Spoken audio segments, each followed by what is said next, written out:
Masechet Yevamot Daf Kof Vav, and with this daf we complete the 12th perek of Masechet Yevamot. More details about Halitza. Tenora Banan, Halitza Mut'et Keshera. A Baraita teaches that a mistaken Halitza is still valid. So what does this mean, a mistaken Halitza? Ezehui Halitza Mut'et. We're going to see two explanations. Amar Resh Lakish Kol She'omrim Lo Halos Ubekach Ata Konsa. This is a case where the Bet Din will trick the man and tell him, listen, Yabam, you should do Chalitza, and by doing Chalitza, you will actually bring her into your home and marry her. They're going to tell the guy, so apparently the guy wants to do Yibum, but let's say she doesn't want to. But he's going to refuse. You can have a real aguna case, because if the man refuses to do yibum, then she cannot, or chalitza, then she cannot go ahead and get remarried. So we might go to him and say, "Oh, you want to marry her?" Even if she doesn't. So we say, "Okay, fine, you can marry her. Do chalitza, and that will be a marriage ceremony." So he doesn't know the difference. The guy, he's not well read. And so we tell him that, even though we tricked him, and he thinks he's marrying her instead of separating her, nevertheless, that is valid. That's what Resh Lakish says. We're going to see some rabbis actually followed this advice and did this. Amar le Rabbi Yochanan, ani shoneh ben shenitkaven hu velo nitkavena hi. Ben shenitkavena hi velo nitkaven hu chalisata pesula. Ad yitkavenu shenem ke'ehad. But amart chalisata keshera. Rabbi Yochanan says this is impossible. We have a baraita that teaches us that if either party did not have intention, whether, let's say, he did have intention to do chalitza and she did not, or she had intention and he did not. We saw application of cases like this before. If he comes home from a long day of work and she happens to be there and takes off his shoe, but she has no intention to do chalitza. She's just taking off his shoe. It's no good until both of them have kavanah. So you see that they both have to have some basic intention that they are performing chalitza. And Rabbi Yochanan is going to assume that, doesn't that mean that they have intention not just to do something called chalitza, but they have to have some awareness of what chalitza accomplishes, that this will sever their relationship. I mean, if someone does kiddushin, thinking that by giving her this ring, he's going to acquire a bridge, or that will be a separation. You have to have some awareness of what you're doing and what the meaning of it is. And so therefore he cannot agree with Resh Lakish that if a man believes he's marrying someone by doing chalitza, that is valid. So no way. Rather, Rabbi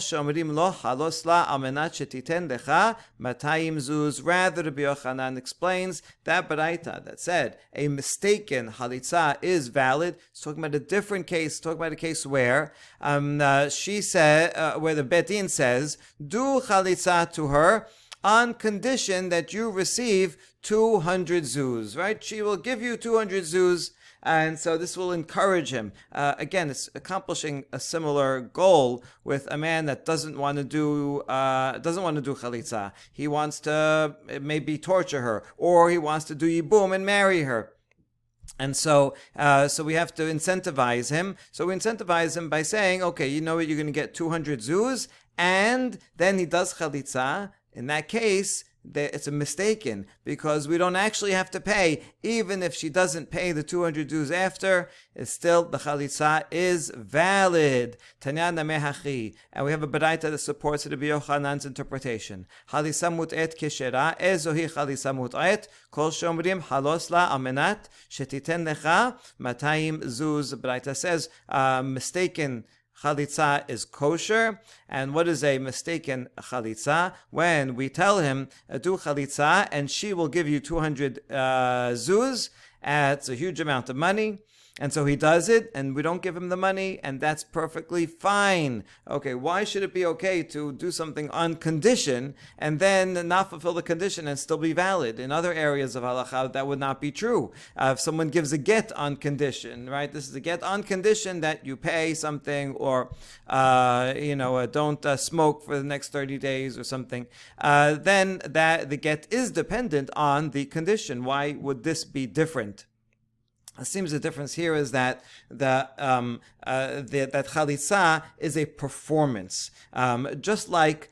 This kind of performance you cannot do with an agent. Whereas get, the man can send someone to give the get, and she can send someone to receive the get, because there it's simply the transfer of the get is what affects a legal change. That's all that needs to be done. Whereas regarding a chalitza, it's the man that has to be shamed. It's kind of shame punishment that should be publicly embarrassed that he didn't fulfill his responsibility to his deceased brother and to his widow. So as long as that act is done and people are there and they see it, then it really doesn't matter. This could also explain the intention. It doesn't matter if what he thinks he's doing, if he thinks that by doing this he's marrying her. It also doesn't matter if there's some other condition. The act by itself is what effectuates the change, independent of what he thinks, or independent of any condition. Other things, so it's related to having an agent, as the commentaries say here. Can you do a shaliach? Similar to other things that are an act. You can't send someone to do sotah, to drink the sotah waters for you. So the woman has to do it. You can't send someone to put on tefillin for you or shake lulav. All these things are performances that one must do on their own. And so therefore, here is the performance of the chalitza that affects the chalitza, even if there's a condition that they said the condition is not binding. All right, and now we see this was actually used. A woman who fell to a yavam who was not proper to her. Maybe there was a big difference in age, or he was not attracted, she was not attracted to him. He didn't want to just do chalitza just like that he wanted to marry her. So they told him, okay, do chalitza and you'll get 200 zuz.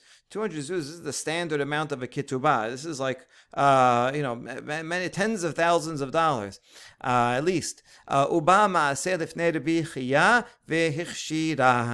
so they did that. He did the chalitza with her, and then she didn't pay. And Rabbi Chia judged the matter and said, it's fine. It's a valid chalitza. Another story. Rabbi Chia bar Abba.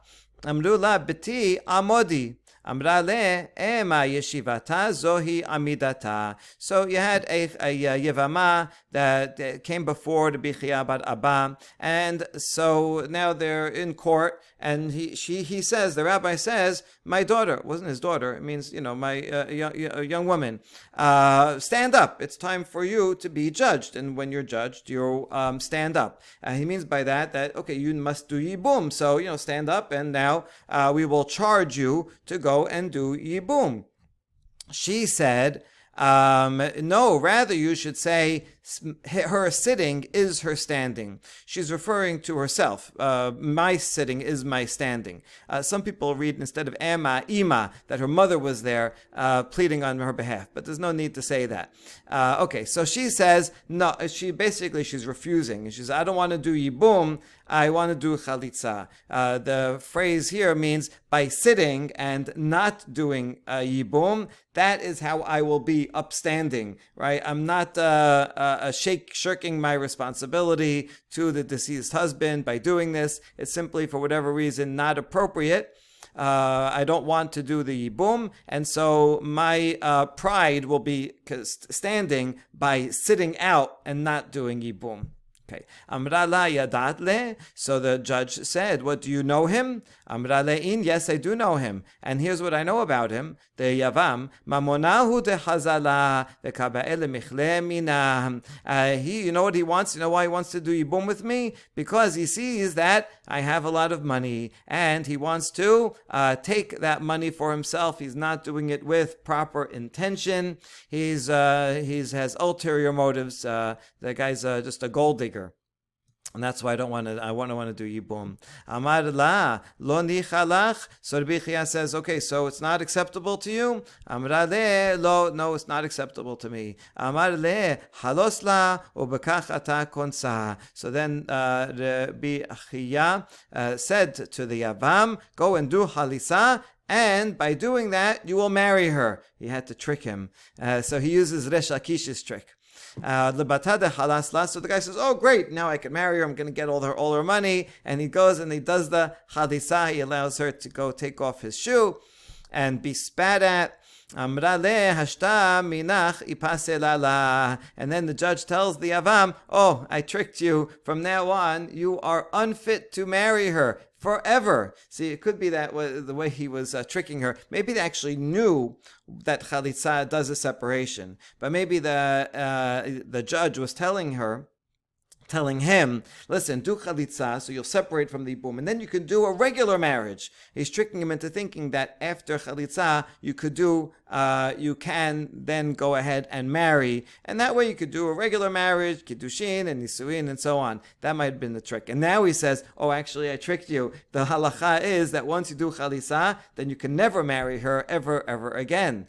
So that explanation might make a little more sense and explain Rabbi Yochanan's question.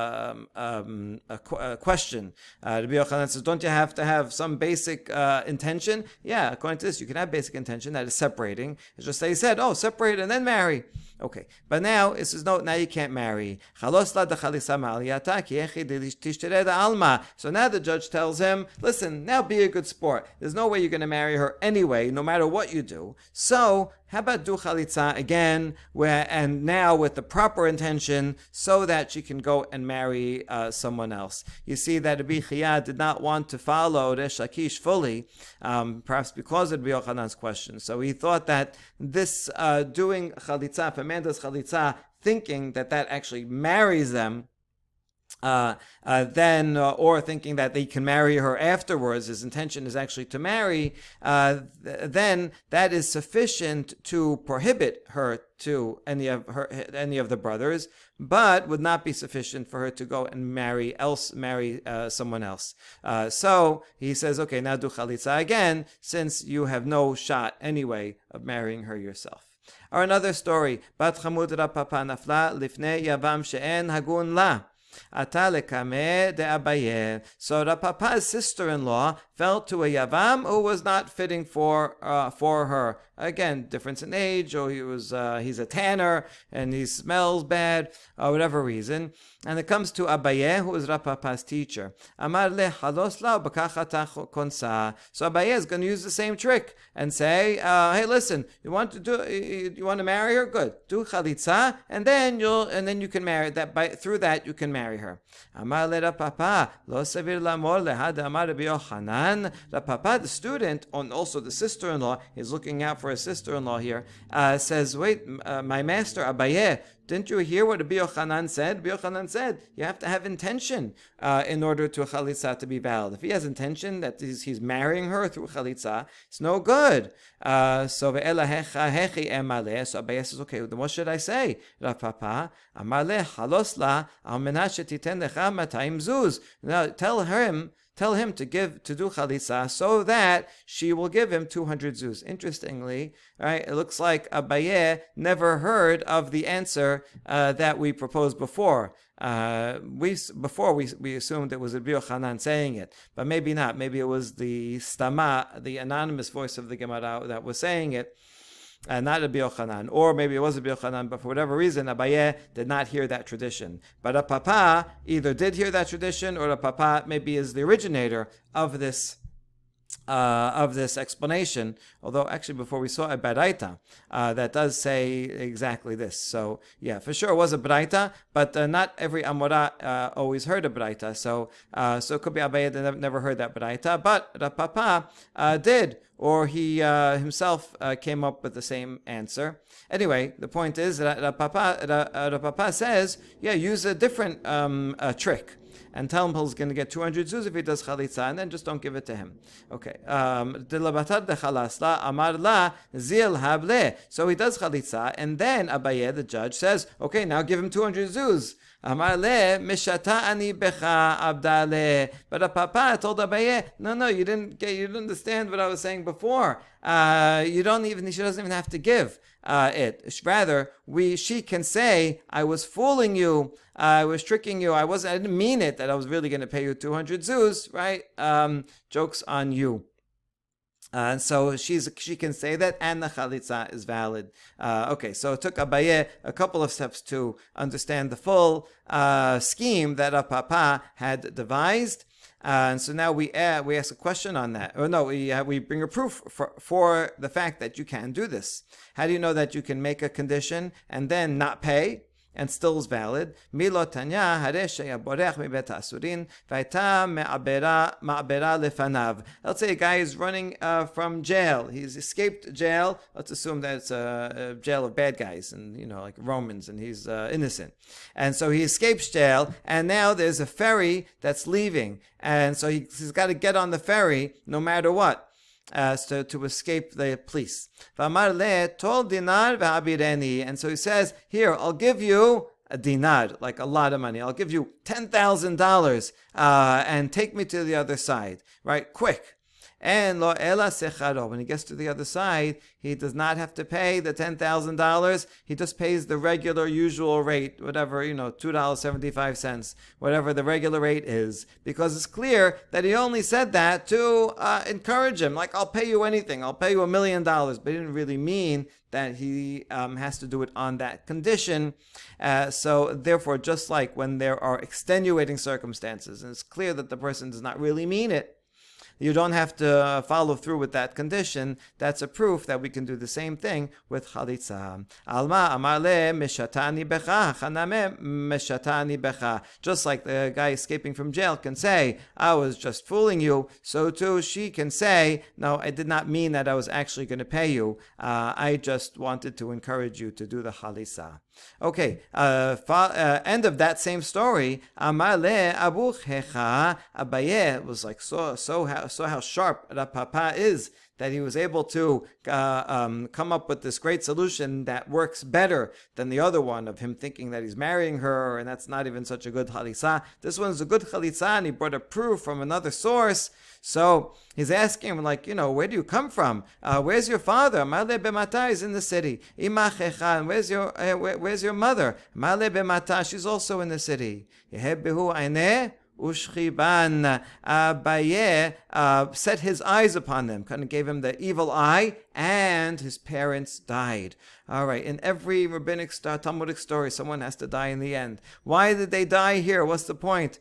Perhaps some say that Abaye himself was an orphan, and so he was kind of jealous. You're so sharp. You know why you're so sharp? Because you have a father and mother. Look how they go into the city. They make money. They come. They take care of you, and that's why you have so much time on your hands and you can be so sharp. I wish I had that, if only. And so because he felt that jealousy, that that was itself a kind of a curse upon Rav Papa. Not that Rav Papa did anything to deserve it. I wonder if maybe you can give an opposite interpretation, that perhaps Abaye thinks, why I became so great? Because I was an orphan. Sometimes when people are challenged by great challenges, they rise to greatness. Every hero in every story is always an orphan. Going back to Moshe Rabbeinu. So perhaps he's saying, you know what, you'll be even greater if you're an orphan, so he's doing him a favor. Okay, either way, it's not very fair of him to have to lose his parents just for helping out a chalutza. But anyway, that's the story. Tenora banan, halisa mut'et keshera, get mut'ay pasul. So more about this mistaken chalitza, and now comparing it to a get. A mistaken chalitza, meaning one that's done on this a false condition, as we explained, is valid. But if you do that, get mut'ay pasul, if someone gives a get on condition that you'll pay me 200 zuz, then you have to pay it. You can't use trickery regarding get. Okay. Halisa meuset pesula, get meuse kasher. This is very, very important for modern halacha and the whole law of aguna, and why there is aguna in the first place. Halisa, that is forced. This comes from the word la'asa, la'asot. Meuset, one is forced to give a chalitza, to accept a chalitza. If the man is forced, it's not valid. But a get document that is forced is kosher. Bet Din comes and says, you have to give a get, and they force him, and they beat him up. And he gives it, it is valid. Okay, we ask, what is the case? If they beat him up, but then in the end he says, okay, fine, I'm willing to do it.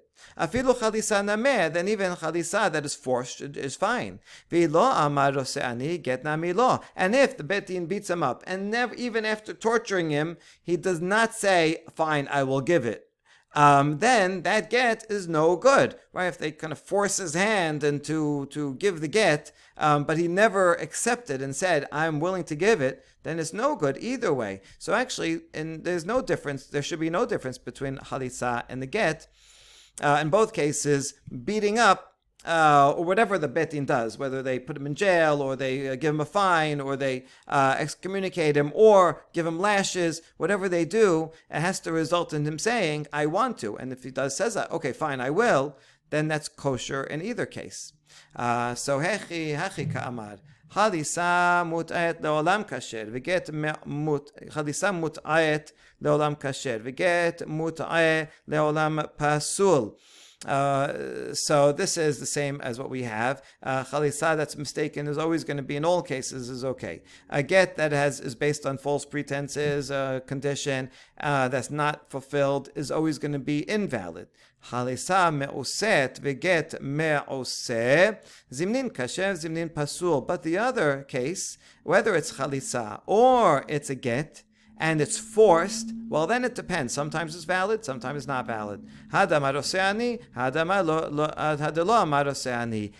the get forces, if the bet din forces him, then, and in the end, after doing all kinds of threats, whatever they have to do, he says, yes, okay, I want to, then it's valid. Both of are valid. And if he does not say, I want to, I'm willing to do it, to go through with this, and he's just forced to, sit here and have his shoe removed and all that, then it is not valid. He has to verbally say, yes, I want to. Okay, how does this apply nowadays, where the basic problem of agunah is because a man has to give the get willingly, and we can't force him. The truth is, if we have a valid bet din that goes through all the procedures and very complicated procedures, and the bet din can command a man to give a get under certain circumstances, not any circumstance, but if it fits within the criteria that the Talmud and Halacha says, and an official bet din is there, they can actually force him to give a get, as is done in Israel nowadays, where they'll throw a guy in jail. Sometimes the guy is already in jail for some other crime,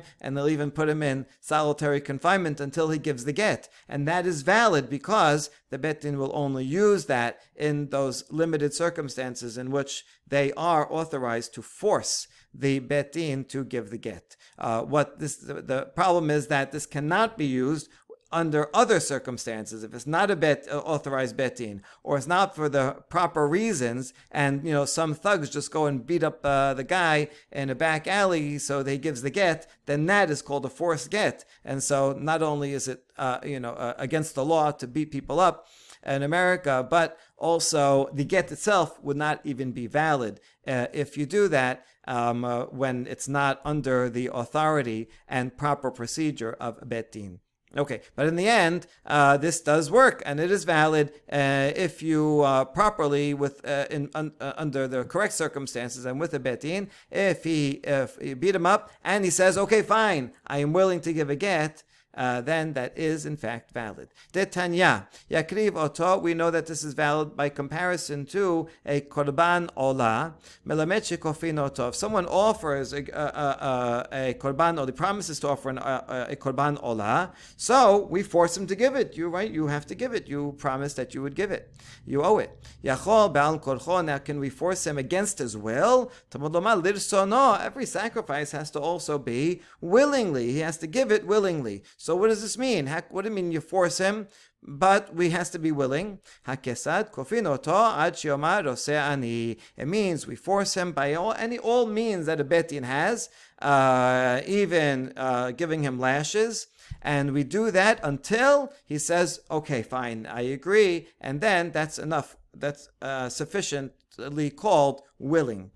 וכן אתה מוסה בגיטי נשים כופין אותו עד שיאמר רוצה אני. And so too regarding giving a get, the bet din can force him until he says, okay, fine, you know what, I do want to. Rambam famously explains here that really the lashes are not forcing him to do something that's against his will, because every Jewish person inside, sometimes inside, really inside, wants to do the right thing, and it's just the external yetzer hara that's convincing him to do otherwise. It's his jealousy, hatred to his the wife who is about to be his ex-wife, and so the lashes are just counteract all that negative jealousy that's preventing him from doing his true Jewish responsibility of giving the get. So that's why the Rotzeani is in fact a true willingness. Okay, fantastic psychological insight of Rambam explaining this halacha. Okay, of course, without a bet din who is authorizing it in Israel, where they can actually use the civil law to force a person to do something. Without that, there's very little that a bet din can do. They cannot beat him up, even giving him a fine or other things. They cannot do. You can shame him publicly. That is permitted. Making protests in front of his house and things like that, because it's indirect. It's not forcing him if he can stay that way if he wants. So the Rishonim permit doing kind of public shaming to force someone to give a get, but not giving fines, and certainly not physically forcing the person to do it. And so this is the very, very significant background to understanding the whole situation of aguna nowadays. All right, Amar Rava, Amar Rav Sechora, Amar Rav Huna, Chosin afapi she'en makirin, mema'anin afapi she'en makirin. So now a new halacha is that if a woman and a man come to do chalisa in front of a bet din, the bet din can do it even if they don't recognize the people. They don't know, is this the brother-in-law of that one? Who are you? So otherwise, if you're giving a get, if they're presiding over a get, you have to establish who are you, who is she, because you're going to be writing the names in the document. So you got to bring testimony that you are in fact who you say you are. But for chalitza, no need to do that. Also for mi'un, if a woman was married off as a minor and she decides, you know what, I refuse my husband, I don't want him, and so she has to come to a bet din and say, even though my mother married me off, I don't want to remain married to this guy. So you can do that even without their ID cards. It's permitted. לפיכך אין כותבין גט חליסה אלא אם כן מכירין, ואין כותבין גט מיעון אלא אם כן מכירין דחשינן לבית דין טועה. Now, as a consequence of that, we therefore do not write a get halisa. A get halisa is different from a get. A regular get for a married couple, when he gives it to her, that effectuates the divorce. A get chalitza is not that. The separation is effectuated by doing the chalitza ceremony. But after you do it, then she may want a receipt. It's a proof. That's a get chalitza, as a proof that she did chalitza. So now we say, bet din can write a get chalitza only if they recognize the people, right? They know the people, they grew up with them, or there's proof that the witnesses come and say, this person's name is so-and-so, daughter of so-and-so, and the man. So if they recognize the people, then they can write a receipt, a valid proof. This woman can go and get remarried. That's fine. But if they don't recognize the person, yes, they can preside over the chalitza, and that will be good for her, so she knows that she is free. But they can't write it down because they can't actually they cannot substantiate that. What are they going to write? Whose name are they going to write? They cannot substantiate that the name that she tells the bet din is in fact her name. And so anyone can come and do a chalisa and say, okay, write some other name, and they don't know that name is true, so they can't write a document that she would be able to take elsewhere. Same thing for mi'un. Mi'un is done by her declaring, I don't want the guy, but this would be a proof that she did mi'un. And just in case someone says, wait a second, well, I was at that wedding, weren't you married? And says, no, I did mi'un. So if they recognize her, then they can write a get, mi'un. Otherwise, they cannot write it. She has to go on her own and figure it out. And the reason is because we worry about a Bet Din making a mistake. She's going to go to the next place and a different city, and the Bet Din will see that she has this document, and even if you look in the document, maybe it won't say that we verified the name, still the Bet Din is just going to look at it and say, oh, you have a valid document, okay, you can get remarried. But really, it may be a mistake. So therefore, we don't give her a document at all, and the next Bet Din will have to somehow verify who it is and that she did chalitza, in fact, if she ever wants to get remarried. Okay, V'Ravadi de Omer. Now here's a different halacha. This one was said, Rava said in the name of Rav Sechora and the name of Rav Huna, but Rava himself disagreed, and he said, "En holsin elaim ken makirin, ve'en memanin elaim ken makirin." You know what? We only do chalitza if, in fact, we do recognize her, and we're only going to preside over a mi'un if we recognize who the girl is. Lefichach kotvin get chalitza afal pi she'en makirin, vechotvin get mi'un afal pi she'en makirin, velo chashinan lebet din ta'in. And therefore, we can write a document that verifies a chalitza, even if we or they do not recognize her. So the makirin, the they here, can't be referring to the Bet Din in this case, because we just said the Bet Din do have to recognize. Therefore, must be referring to, let's say, the witnesses. Even if the witnesses don't recognize her, nevertheless, they can sign on a document that says, yes, we saw them do chalitza, because they can rely on the Bet Din. And similarly with the Get Mi'un, even if the witnesses don't recognize them, because they can sign on a document, and that will be authentic because they can rely on the Bet Din. And we don't have to worry, v'lo chashin on the Bet Din time, we don't have to worry that maybe the Bet Din is going to be mistaken. This Bet Din will not be mistaken, because they're going to look into it and check, and then the witnesses can rely on that. All right, and the last Mishnah of the Perek, Mitzvat Halisa, Bahu Vivimto Lebetin, Vehen Masi'in Lo Isa Hogenet Lo Shneimar, Vekar'u Lo Zikne Ayro V'dibiru Elav. So here we're going to get the full procedure.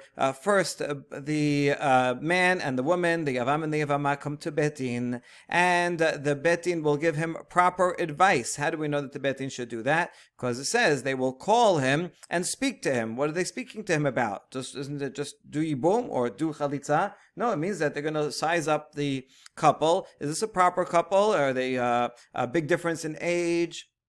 Or is it, for whatever reason, they see it's not going to be for a proper intention, so they tell them whether to do yibum, or if they advise chalitza is the better option. If so, v'hi omeret me'en yevami lakim lachiv shem b'Yisrael v'lo avaya b'mi. If they all decide they're going to do chalitza, then she has to recite the following pasuk, right, word for word from the Chumash.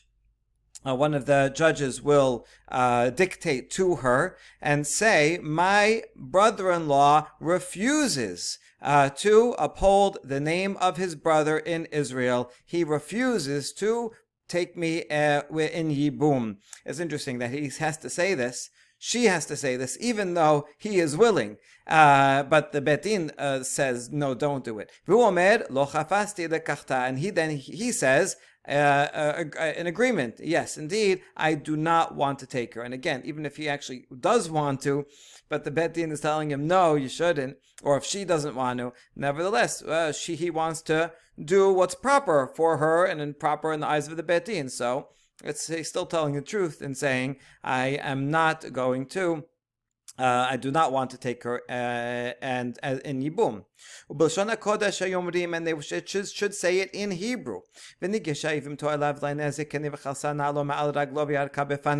After she, and he make those declarations, then her Yavam comes, approaches in front Yevimto. His Yevamah, she approaches him in front of the elders, that's the judges, and first they do the shoe removal ceremony, and then she spits towards his face. Doesn't have to hit his face, just has to be in front of his face. Rok shen hanir ala dayanim, and since it says le'aneh hazikenim, so the judges have to actually see the spit go out of her mouth and go towards him. Ve'anta ve'amera kacha ye'aseh la'ish asher lo yivneh et bet achiv. After she does the spitting, then the woman will say, so shall be done to the man who does not build his brother's house. That's the last thing that she says. Ad kan hayu makriin, and that's it. She would stop there. That's the way it was originally done. But then it was changed. One time Rabbi Hurkanus presided over a chalitza under the alatri in etam, and he had her read the entire paragraph, meaning here she takes it off, she spits, and she says, this is what shall be done to a man who does not build his brother's house. And then this he had her continue and say, and his name, he will be called in Israel the house of the one whose shoe was taken off. That's he'll from now on be shamed forever by being known by that title. So he did that, and then since he did that, so then everyone continued with that practice, and she would read the entire thing. Okay, but now after she said, whether or not she says it, and if she does, then after she says it, then the judges would say, also, let his name be called the one whose shoe was removed. But the main thing is that the judges should say it. They're the ones that are kind of giving that public shaming, and as independent authorities, saying you are the one, the unsandaled family. That will be public shame. But the students and other bystanders don't have to say it. Rabbi Yehuda disagrees and says, actually, everyone there, all the students, every bystander should say, oh, see, he is the house of this unsandaled one, and that would be an even bigger public shaming that he didn't fulfill his responsibility. Gemara, Amar Rav Yehuda, Misvat Halisa, Kor'a ve'koreh ve'choleset v'rokeka ve'kor'a. So here's the proper procedure. First, she should say her statement, my brother-in-law is refusing, ve'koreh, and then he says his, yes, I refuse, and then she does the taking off the shoe, then she does the spitting, and then she says her last piece, of this one, Kacha Ya'aseh La'ish. Okay, Maika Mashmalan Matnitini. We wonder, isn't this obvious? We just read that in the Mishnah. What is Rav Yehuda teaching us? Hakamashmalan Misvahachi V'yapich Letan Ba. This is the preferred order. But if you switch something around, then it's still valid. As we saw before, if you do the spitting first, it will still be valid. Tanya namehachi ben shikdim chalisa l'rikika ben shikdim l'rikika l'chalisa ma she'asa asui. As we have a braita that in fact says whether you do the shoe first and then the spitting, or the spitting and then the shoe, what's done is done and it is valid. Amar Abaye haimande makre get halisa lo likre ledida lo lechude ve'ava yabemi lechude demashma ava yabemi ela lo ava yabemi. Abaye has very important advice that when the judge is reciting the text of the bill of divorce to her, and they would write down in that bill of divorce that would be used as a proof, they would write down, she said to him X, he then said to her, and so he would read it out, and the bill of document would say, yes, we confirm that they did this procedure and they told each other that. So before they signed it, the judges would actually read from it and say, you have to actually say this. So when they would dictate to her, and she would say, Lo avaya bemi, he, my brother-in-law, does not wish to do yibum, you should not dictate with a separation in between and say law separately and then avaya bimi separately, because then it sounds like the law could be working with the clause beforehand, and then avaya bimi, he does want to perform yibum. In other words, it wouldn't be clear, the syntax would not be clear. Here's the full statement. She says, "Me'en Yevami lahakim laachiv shem b'Yisrael lo." You can read it like that, right? Does my brother-in-law refuse to uphold the name? No, he doesn't. Period. Avaya b'mi, he does want to do yibum, and so make sure that when you're reading it, you stop here, then you say lo avaya b'mi all in one breath. And she repeats it all in one breath. Okay, good advice by Abaye. Velo likre ledide, lo lechude, chafasti lechude, damashma chafasti lekachta, ela lo chafasti lekachta. And similarly, when he reads the verse to him, it should not read as lo chafatzti, lo and then chafatzti, no, and then separately, I want to take her, because then that sounds like he is saying, yes, I want to take her in Yibum. Rather, lo chafasti lekachta. He has to say all in one breath, I do not, and it should be dictated to him all in one breath, I do not want to take her. Good. Rava amar afsuke miletahi, vafsuke mileta letlan ba. Rava said, no, this is just an interruption, taking a pause. And there's nothing important about a pause. Everybody knows that you can pause between. We do that all the time, and the rabbi says to the groom, hare at mikudeshet, and li, and he says each word by itself. There also could be a problem because often the groom is looking at the rabbi when he says it, and the rabbi has to remind him, no, you have to look at the bride and say that. Okay, but that's just a regular pause, and everyone understands what the meaning is. One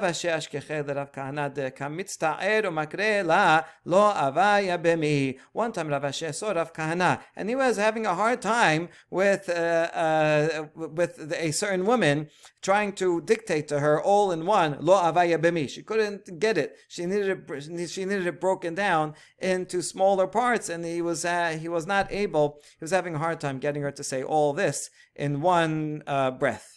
Amar le lo savar le mor lehad Rava. So Rav Ashi said, well, don't you agree with Rava? Rava said it's just a pause, and it's okay. You can say it. You can dictate those words separately. It's no big deal. Amar le modeh Rava belo ava yabemi. So he responded that actually Rava would agree with Abaye when it comes to her statement that all should be in one breath. When he was saying, no, don't worry about it, it's just a pause, well, he was only disagreeing regarding his statement. What's the difference? His statement is, in fact, a standalone. He only says it's 3 words. Lo ava, lo chafasti, lekachta. So if he says lo, chafasti lekachta, there's no way to confuse it. He said the law, so that has to be referring to the next 2 words. Whereas her statement is longer, and she said something beforehand. Men yavimi la'akim la'achiv shem b'Yisrael law, and so it could be misinterpreted that the law is going to what came before. And then if you say ava yavimi separately, it sounds like that could be a new sentence. And that's why even Rava, who was not particular with the way the man says it, would be particular and agree with Abaye with the way she says it, and that's why he kept repeating to her so that she would say it right. Okay, Amar le. Modeh Rava belo Abaye b'mi. Good. Amar Abaye, Hayman dechatav gita da chalisata lichtov hachi. Abaye said that when a person that writes the document confirming the chalitza, he should write as follows: Akrinuha ledida, we recited to her, min me'en yebami ad abaya bemi, from the words me'en yebami until abaya bemi, and don't fill in the rest. Just do from these words until these words. Don't write the entire verse. Vakrinuhu ledide min lo ad lekachta, and we recited to him from the word lo until lekachta, even though there's only one word in between. Lo hafasti lekachta, don't write the whole pasuk. Vakrinuha ledida min kacha bad chalus anal, and then we had her recite. We recited to her from the word kacha until chalus anal, and don't fill in the middle. What's the reason? The reason is because there is a prohibition mentioned in Masechet Gitin Daf Samech that one should not write only one section of Chumash. Chumash was given together as a whole, and therefore you're not allowed to take one piece out of context, even to write it as a text for students. To read, to learn how to read. And so it's much easier if you can make just have one section, right? The first perek of Bereshit, they want to learn that. No, it's not permitted. You have to write a whole Sefer Torah because you cannot take things out of context. They were not given in that way. And so here, where we are writing, and it's an official writing, we're doing it in Katav Ashuri, writing it on a document, and so you should not write an entire pasuk because you're not writing a whole chumash. Rather, just write the first and last couple of word or two, and that way we know what the reference is to, and we don't violate writing only a portion of Chumash.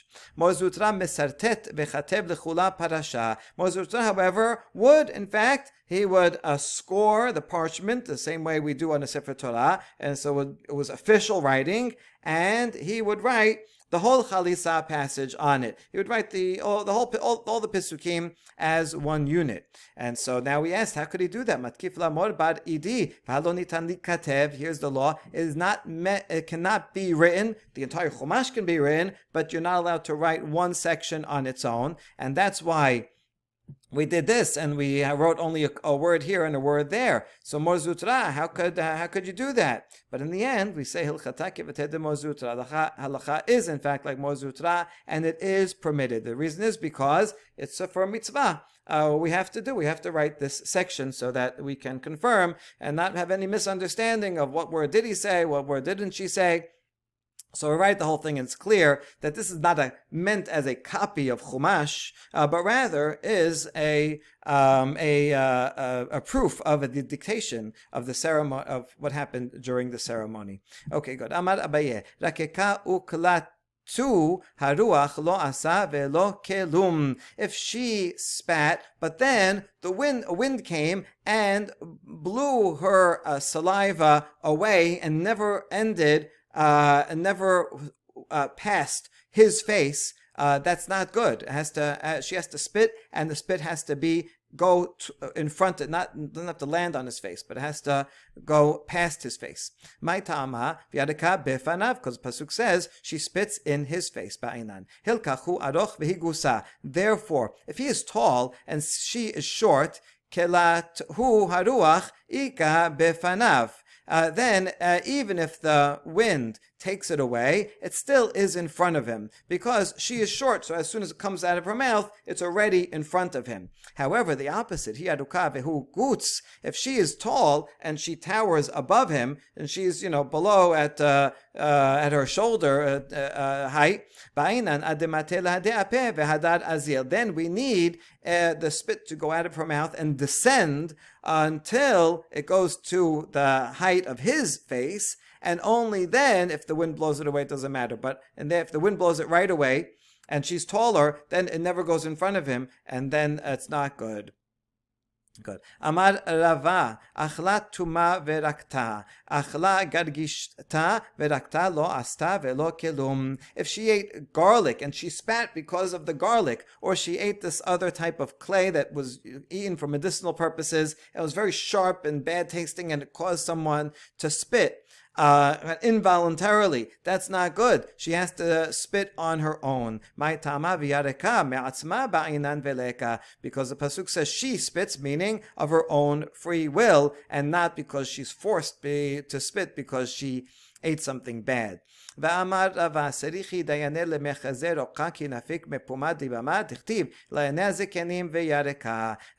that the judges must see the spit as it leaves her mouth, because it says in front of the eyes of the judges, and immediately after it says, and she spits.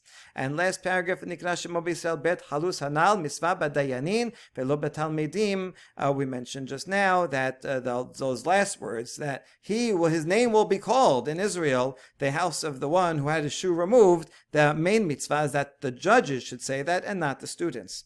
Tanya Amar Rabbi Yehuda Pam Achat Hayinu Yoshvin Lifnei Rabbi Tarfon Ubata Yevamot Lachlotz V'Amar Lanu Anu Kulechem Halus Hanal Halus Hanal Halus Hanal. Rabbi Yehuda now in the Mishnah disagreed and said no, everyone should say it, all the students. And here's a baraita that fills in the background of his opinion. He learned it from one time when he was a student sitting in front of Rabbi Tarfon, and the Yevamot came and to do Chalisa, and Rabbi Tarfon was presiding over the ceremony. And then when they were done, he told all the students, everyone in the courtroom, everyone say he who had his shoe removed, he's the Chalus Hanal, he's the Chalus Hanal. 3 times everybody would say it out loud, and that would be impactful as that public shaming that was coming to him for not fulfilling his fundamental duty, responsibility to his deceased brother. Hadran alach misvat halisa chazakim uberuchim.